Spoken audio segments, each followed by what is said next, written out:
Если театр начинается с вешалки, то Архангельский рыбопромышленный техникум с нового крыльца. Входная зона с конца 80-х требовала капитального ремонта. Вот только средств для ее замены не было. Долго думали над осуществлением этого проекта, не решались к нему приступать.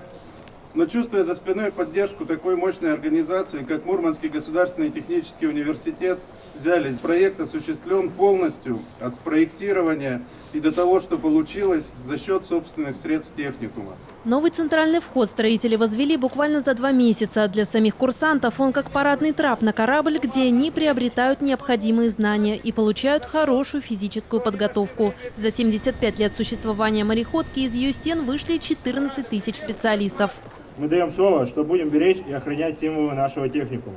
Среди гостей праздника министр агропромышленного комплекса Архангельской области Алексей Каратенков. Кстати, он и сам выпускник рыбопромышленного техникума.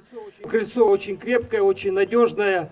И я надеюсь, что в стенах этого учебного заведения, которое я закончил в 1995 году, будет подготовлено много хороших специалистов. В ближайших планах техникума обновление фасада здания и прилегающей территории. Инга Швецова, Руслан Симушин. Автограф дня.